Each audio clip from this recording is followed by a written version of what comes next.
The Warriors and the Heat wasting no time wheeling and dealing their way through trade season. LeBron James returns, but his left foot soreness came back with him. And which superstar do you trust in an NBA Cup final more, Giannis or SGA?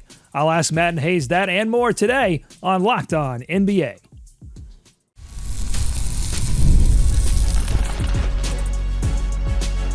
You are Locked On NBA, your daily NBA podcast. Part of the Locked On Podcast Network, your team every day.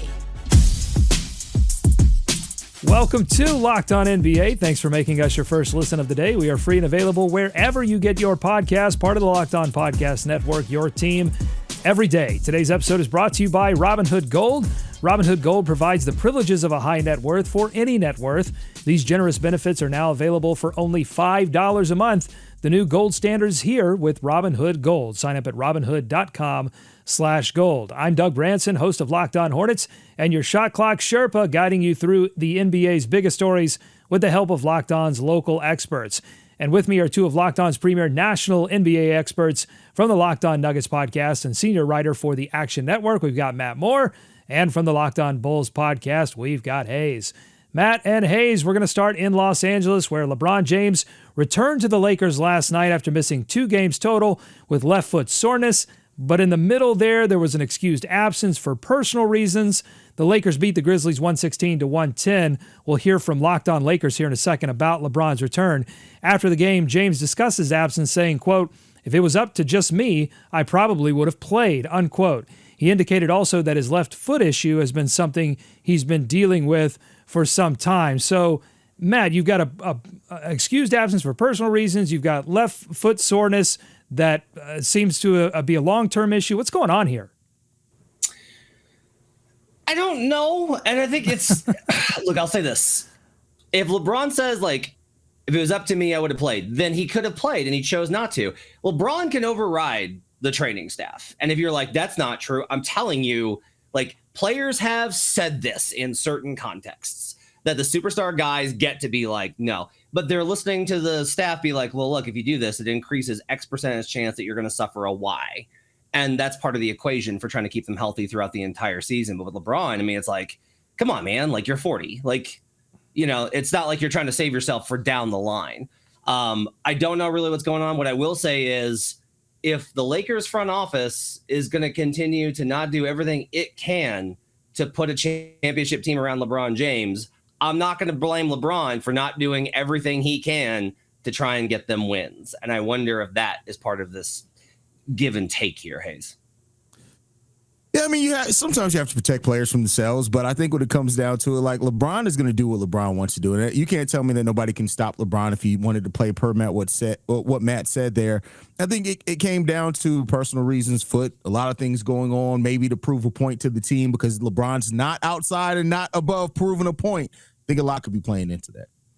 Okay, let's go to Locked On Lakers with their take on what a more rested, slightly less of a left foot issue LeBron James meant to the Lakers. LeBron played with a lot more intensity in his return defensively. 18, 8 and 8 from LeBron. Like, you're not getting nothing offensively. He is part of your attack, but you're not relying on him for 35. Big difference. And I'm wondering if the Lakers can, I'm not talking about even so much limiting his minutes, but limiting the need for him to score a ton. If that could be what allows them to get 15% more on the other side of the ball, just enough to make it so he goes from, quite frankly, a liability in most games to neutral in most games. Okay, Haize, are you buying LeBron James in a reduced offensive role for the Lakers? I mean, this is a good, healthy Grizzlies team that they beat. Have they just been managing bodies wrong lately? I mean, I'd need to see a bigger sample size of it. JJ Redick talked about how it's not necessarily about limiting LeBron's minutes, but the stints that he's in. And I do think, like, you could see big stints from LeBron. And I think we saw it even early in the season where you do rely on him heavily. But I mean, ideally, yeah, you don't want to rely on your 40-year-old player. Be 40 in 2 weeks. Like, you don't want to have to rely on him a lot offensively as far as him just being your offense. That's why you have AD. That's why you made the moves that you said. And per what, like Matt said earlier, if you're not going to do everything that it takes to put the best team around LeBron to give him the best chance at winning a championship, what are you doing? Because he's giving you like everything that you can expect from a 40-year-old player. Even though there's no precedent of what to expect from a 40-year-old player, LeBron's giving you all that and more. As always, the corner that I've drawn Matt's corner on, I'm going to say the point is right, but not this game. The Grizzlies played on Thursday, then traveled to LA on Friday night. So they probably got in Friday night, and then they had Saturday off in LA for a Sunday game. LA nightlife is undefeated. Like, Anthony Davis has a great matchup in this thing, but we don't need to go further than that as far as this game goes. This game was more about every time that you see your team is going to be playing in LA on a Sunday, you should just be like, well, that's an L, and go ahead and move on. Yeah, Anthony Davis, 40 points, 16 rebounds in this game. Austin Reeves, 19 points. He's back in the lineup, his second game back. They also made some starting lineup changes, so I think we just got to keep an eye on Los Angeles and see if they can keep this winning groove going. I want to move to the most exciting game last night, though. It featured a shootout between the Mavericks and the Warriors. Klay Thompson returning to Golden State for the second time this season. Far fewer captain hats in the stands, but a lot more people in awe of Luka Doncic's 45-point triple-double in a Mavericks win. The Locked On Mavericks podcast credits Luka's season rebound right now to the depth that the Mavs feature. This is what great teams do. They find ways to win, and the Mavs are turning into a great team. The team that you and I saw, the vision we saw all summer, how many times we talk about this is going to be a good team. This is the deepest team we've seen in the Luka era. This team can win in a bunch of ways. This team is finally covering up some of their weaknesses. They're finally getting more versatile with guys like PJ Washington and Najee and now Klay and Grimes and the bigs and Lively doing extra things and all this stuff. They're finding different ways to win because now they have more ways that they can win games. It's not just go out there and hit more threes than the other team. 2 years ago, all we would say is if they don't hit more threes than the other team, they lose. I mean, those were the numbers. Like, the numbers were crazy. They had to shoot like 40% as a team or else they were going to lose the game. Now it's like... Come a long way. Come a long way. Okay, Matt, what do you think about that analysis there? I'll give you something else. Luka's usage is at its lowest since his rookie year, and the Mavs right now, they're thriving. Is this shift the blueprint for long-term success for Dallas? I'll meet your stat with another one, which is that not only is his usage down, which that can get impacted by assists and stuff. Look at dribbles per touch at NBA.com. Last season, he was at 4.8. He's down to 3.8. And you're like, he dribbles one less, fewer time a game. Thanks, Matt. But or per touch, it really does matter. Like, he's dribbling less. When Luka does not dribble the air out of the ball and they move, they have the weapons to put pressure on teams and create. That game last night was an absolute masterpiece. Do not sleep on Luka in the MVP conversation. I have talked about how Jokic is having the best season in NBA history, and that's true. That's hard to sustain. Luka is right there. And this Mavericks team, I will tell you right now, this is a title contender, not a West contender, not a division contender. This team can win the title when Luka's playing like this. This is a deep team, and you would think that they learned from their playoff run last year how depth and role players matter. Like, the part of the reason why I've been saying that for so much since that is because they showed that role players matter and the depth that the Dallas Mavericks have. And, now that they've gotten over that hump of kind of learning how to play together and things like that, like, yeah, this is a very dangerous team in the Western Conference. And as long as you have Luka Doncic as the engine of that, and keep in mind, even though, his usage is down and things like that, that's another gear that they can go into when they need to, when the playoffs hit or whatever. Hopefully they don't. This is a very good and deep Mavericks team. And when you look at just how it's all balancing out for them as the season goes on, I'm not saying they're my favorite to come out the West, but it'd be crazy to not call them a threat to come out the West for sure. Oh, well, now I have to ask you, who's your favorite to come out of the West? You set me up. Oh, OKC Thunder for sure. All right. So I've got one more stat from this game. I mentioned it was a shootout. It was actually an historic shootout. I'll reveal that stat and ask one more question to Matt and Haize about this game. Also coming up, the Warriors set a franchise record in made threes in that game and lost by 10 points. Something has to change, and something has changed as the Warriors, one of four teams involved in trades to begin the week. We'll grade the trades ahead on Locked On NBA. Today's episode of Locked On NBA is brought to you by Robinhood Gold. With Robinhood Gold, you don't need a silver spoon to eat up the financial favors of the 1%. Robinhood Gold allows others to get the rates and perks usually reserved for the high society. Now, the resourceful individual with Robinhood Gold can earn the very liberal rate of 4.25% APY on uninvested cash and be rewarded with a handsome 3% retirement boost on IRA account contributions. Robinhood Gold provides the privileges of a high net worth for any net worth. These generous benefits are now available for only $5 a month. The new gold standard is here with Robinhood Gold. Sign up at robinhood.com/gold. That's robinhood.com/gold. Terms apply for product-specific disclosures. Visit robinhood.com/gold. Investing involves risk. Rates may change. Gold membership is offered by Robinhood Gold LLC. This episode is also brought to you by BetterHelp. The holidays are here, and it's one of my favorite times of the year. There's just something about cozying up under that blanket, sipping on some hot chocolate, and spending quality time with family that makes December feel magical, not just for me, for everyone. For me, that's the essence of comfort. But comfort doesn't have to end with the season.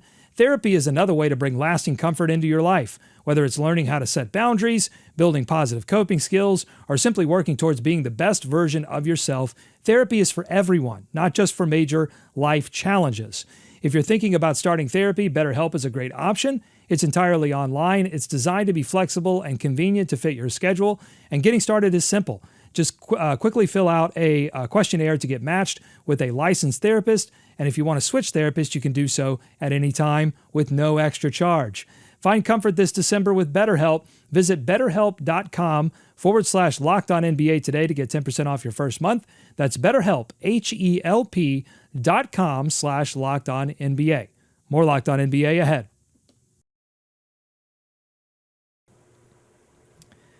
Thanks again for making Locked On NBA your first listen every day. Your favorite NBA team has a free daily newsletter. Go to LockedOnDaily.com, subscribe, stay up to date with local expert analysis and amazing writing from Katie Heindel, Mike Shearer, and Locked On Fantasy Basketball tips from Josh Lloyd. Okay, one more stat for your face here. The Mavs and Dubs set an NBA record for combined made threes. And then Friday night, the Bulls and the Hornets set an NBA record for combined missed threes at 45. The number for the Dubs-Mavs game is 48 makes. Is this whiplash something the competition committee should be discussing at some point? The wild variance of offensive performances night to night because of the sheer volume of threes, Matt?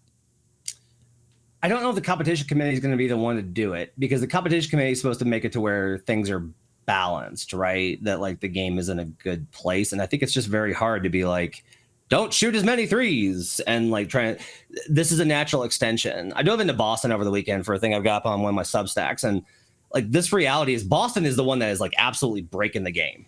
I'm not saying that Celtics are not good. They are. They're great. They're the reigning champs, best team in the league. On top of it, they're, I would say 80% beating you with math right now. The gap they have in made spot up threes minus the ones that they allow is the gap between them and second is greater than second and 11th.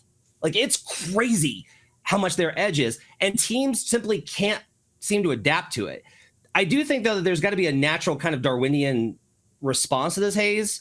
It's like, what are we going to do about the threes? And the answer is, hey, how about the defenses start guarding them? Stop. Like you're going to have to allow more shots at the rim. You can't be crashing inside.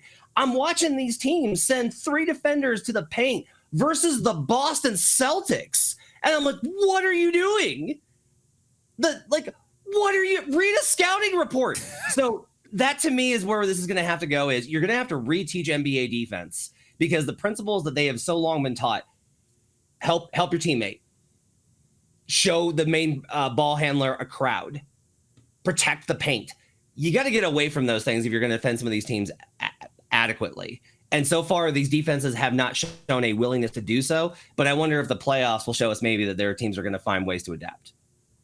Yeah, I mean, it's a copycat league, right? So, like, of course, the three-point shot has been getting progressively more of a weapon that teams use and rely on. And eventually there will be a shift. Now, when that shift eventually comes, I do not know how quickly that teams are going to adjust to that, but it's going to happen. And once it does, and once somebody kind of figures that out, then the league will start copycatting that and figure out, and then start using that and employing that a little bit more. And then we'll see adjustment in other directions. It's eventually going to happen. The question that really needs needs to be asked is how much longer is this going to go on? Because it doesn't seem like the end is near anytime soon. You have teams that don't have good three-point shooters regularly taking 35 or more threes in a game.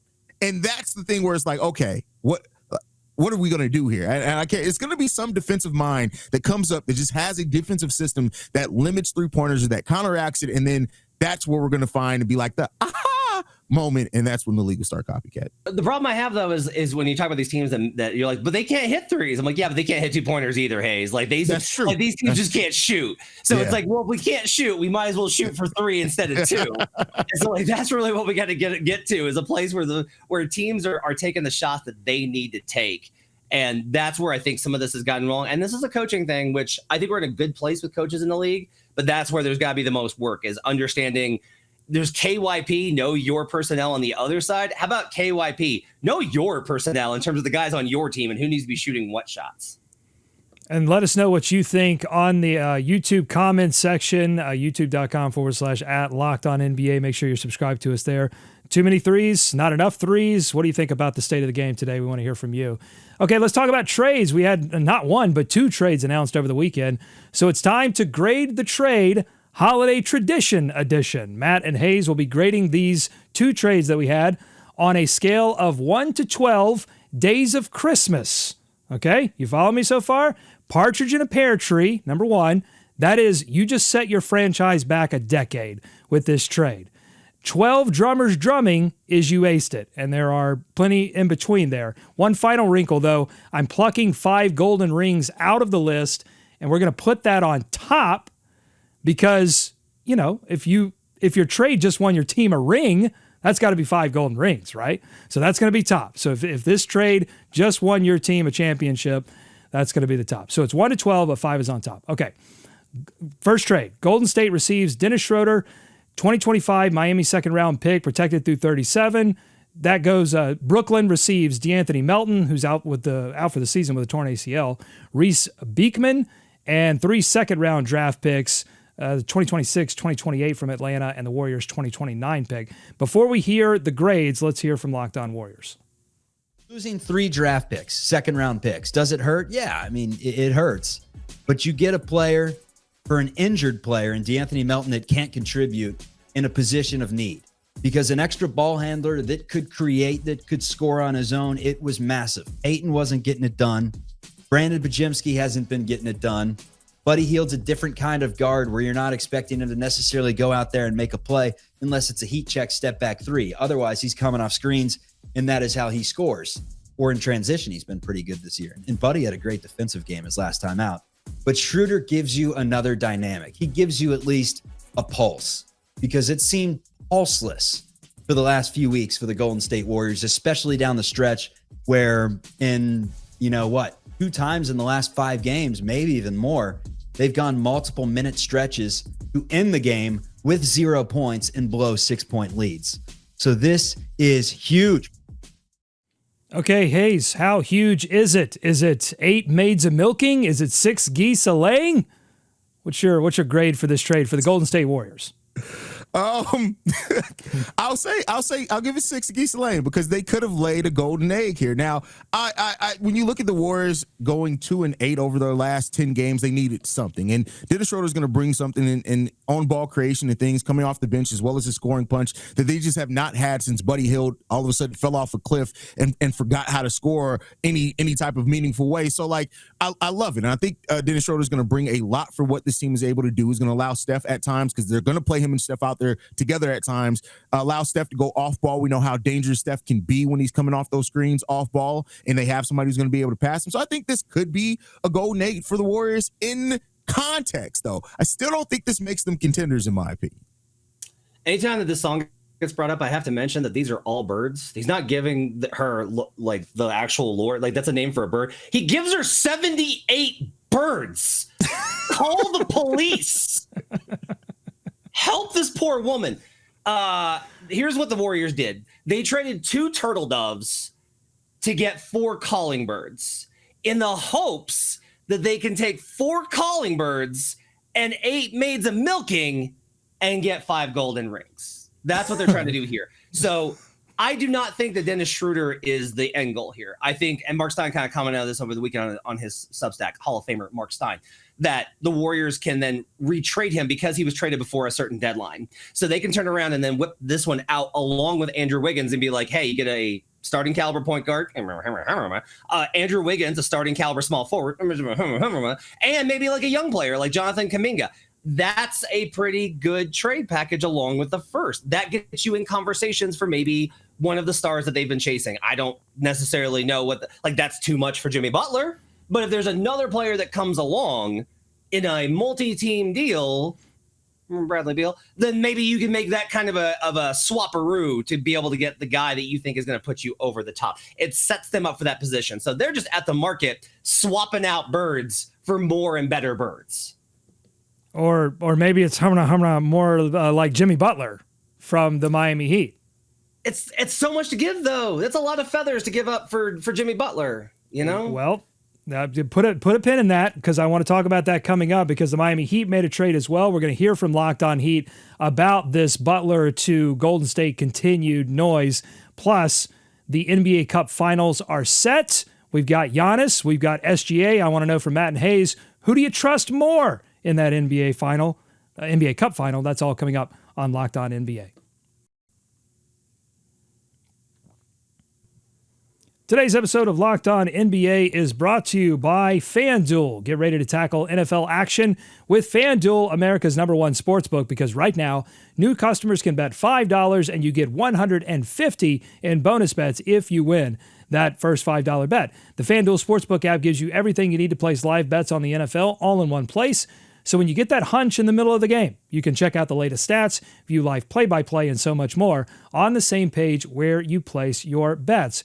Just visit FanDuel.com to join today. You're going to get started with $150 in bonus bets if you win your first $5 bet. That's FanDuel.com. FanDuel, never waste a hunch and make every moment more. An official sportsbook partner of the NFL. More Locked On NBA ahead. Before I get to this Heat trade, just really quick question for you, Matt. Are you surprised that we had two trades essentially on like day one of the opening of trade season? No, because I think a lot of it's like you've been plotting this for a while. There's deadlines about who you can swap and reswap, and so it's like all about the deadlines of when guys can be dealt, when they can be dealt versus should they. And it's just like this is like when the league kind of opened for business for trade season. And I think the NBA actually, I wouldn't be surprised if in the future the NBA starts like trade season, right? Like there's a start and a close of trade season because the transactions are so popular. It wouldn't be a bad idea to have like a whole show and then kind of ramp up that kind of activity.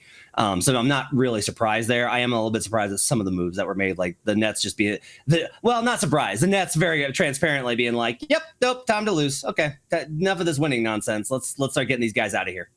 Well, Haize, grade the trade from the Nets' perspective. Are you happy with that deal moving Schroder out? I mean, assuming that they're going to move more from here. 5 golden flags, because that's the goal here, is getting Cooper Flag. And I think that's what this obviously is. Like to Matt's point, like they literally are like, okay, listen, we've had our fun. You guys went out there, you competed. Thanks for increasing your trade value, but we're done with all this winning stuff right now. Okay, so the Indiana Pacers acquiring Thomas Bryant from the Heat for a 2031 second-round pick swap. Matt, grade the trade for, we'll start with Indiana acquiring Thomas Bryant. Grade the trade.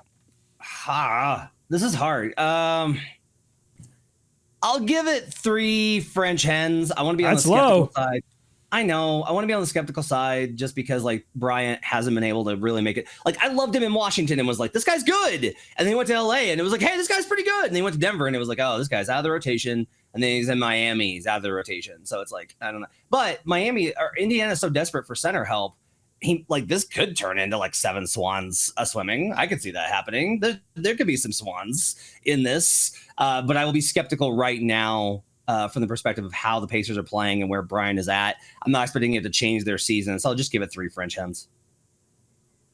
I'm gonna still match there because this is nothing. I look at this and like it's cool. Like you got what you need. You got some big man depth, and I think ultimately like it can help you with some depth. We can come in there and give you some good minutes, but I don't see this turning into anything substantial for this Pacers team. It's cool. It is what it is. All right. So what's a drummer drumming? That's a bird. A drummer is a bird? Anyone want to look that up for me? Okay, well, yeah, I've never heard of a You drumming talk. bird. I'll look it up for you. You talk. Okay.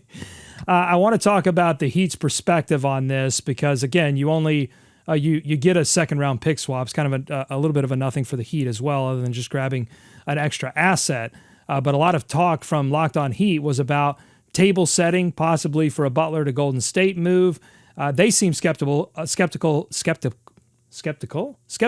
that as well. Here's David Ramil. We've also heard reports from a number of sources that Miami wants fair value, quote unquote, fair value for Jimmy Butler. And we have a hard time looking at, I think, Golden State's roster and assuming that they're going to get fair value for Jimmy. I don't think they have the kind of package of players and picks that Miami might be interested in. And especially if they're looking for a win now player so they can continue to compete this season, get younger, get talented, and, add something to the roster, add someone to the roster that's going to help them in the short term and in the long term. Okay, Matt, this is, again, kind of hitting on something that you said before the break, that you're not sure that they can put the package, that Golden State could put the package together necessary. But is that a question of maybe the Miami Heat as a franchise putting the value on Jimmy Butler too high, or just serious difficulties in Golden State being able to match talent for talent?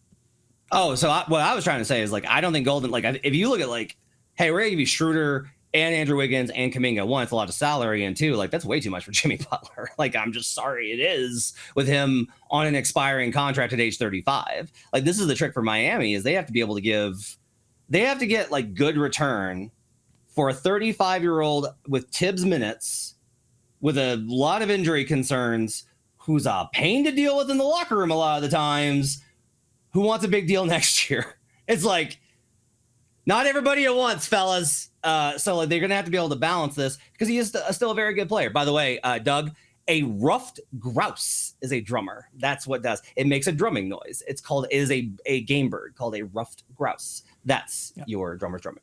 I'll just take a drumstick. Haize, what do you think?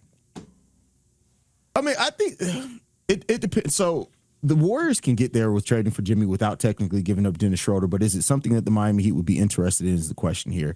And it really depends on how much they are valuing Jonathan Kuminga in that trade, because you would think that he's going to be the biggest piece in that trade. Now, if they were to do Wiggins, Kuminga, and maybe a Kyle Anderson or Gary Payton II, it gets you there financially at least. So they could be, interested in something like that. There's Mark Stein also said that of all the teams that have been rumored so far, the Golden State Warriors are the only team really monitoring it. And that doesn't mean necessarily anything is going to happen.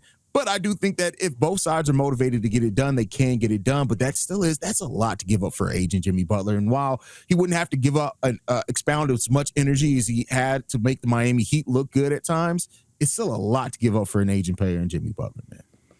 Okay, tomorrow we're going to have a deeper preview on the NBA Cup, but I do have a question here to end the show. The Bucks and Thunder were victorious in the NBA Cup semis, and a lot of that had to do with stellar performances late from both Giannis Antetokounmpo and SGA, Shai Gilgeous-Alexander.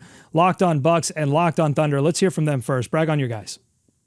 The Bucks have been doing a lot of things much better for the last really month and a half now, as we've really detailed, but it ultimately starts with Giannis. There's little things we can add and say, well, this has helped and these things have changed. But if Giannis isn't playing like an MVP, that stuff doesn't matter, and the Bucks are certainly not advancing to Tuesday night to play the Thunder. Shai is getting better and better at that, of sort of just adapting on the fly and figuring things out. You really saw him sort of just catch fire on the scene, where I think he had 12 points at half and then was up to 19 halfway through the third quarter. But overall, just Shai's dominance and then just the Thunder's ability to sort of take those punches from Houston and turn things around really stood out to me. Okay, Matt, who do you trust more in this Cup final? Is it going to be Giannis or SGA that we're talking about on Wednesday's show? Can't believe I'm saying this. I trust Shai, man.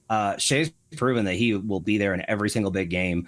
You cannot slow him down. You cannot speed him up. His pace is unbotherable. And Giannis isn't really the same. If you send flanks of defenders, you can speed him up a little bit and you can cause turnovers off of him. Plus, the Bucks defense isn't anywhere near what the Thunder is. They are so good and so elite in every single area. With the defense backing Shai, I'll say I trust Shai more. Absolutely Shai Moore for me. I think that it's just not only do I trust Shai Moore as an individual player, I trust Shai's supporting cast a lot more as well. And I think that's going to help push that team over the top. But I think Shai, he's just been so good over this tournament. He's done everything that's needed to be done. When you look at a star level player and what he gives on defense and on offense when he needs, how he understands how to pick his spots as well. And it's time to let other players shine. SGA is the one that I trust by far the most out of these two players. It will be strange after the conversation that we just had about the volume of three-point shots that we've seen this season. It will be strange if the NBA Cup is decided by defense, which a lot of these games have been, and by Giannis's mid-range game. It's going to be a really odd juxtaposition. One final question. Locked On Thunder host Rylan Stiles in that same episode said in his latest that OKC's win over Houston proves that they cannot beat them in a series, that the Rockets just no shot against OKC. Are you willing to go that far, Haize, or is it too early to say that? I think it's too early to say. I can understand it. I don't necessarily agree. And I think it's too early to say that just quite yet, but I can understand why that thought process is there. Yeah, Rylan's drinking the Kool-Aid a little bit too much. Look, you got Ime Udoka is a really good coach, can win playoff series. We've seen with the Mavericks, there are ways to scheme certain things. They've got the defenders to do it. Şengün, if he can figure out certain, like that's gonna be the key. And Şengün's gonna have to figure out not only Hartenstein, but Hartenstein with Chet helping behind him. If he can do that, that could change a series. I'd love to see it. I would absolutely love to see that series. These two teams, these franchises have a dislike of each other. These teams have a dislike of each other. It would be really great. I would love to see these two in a playoff series. I hope we get it.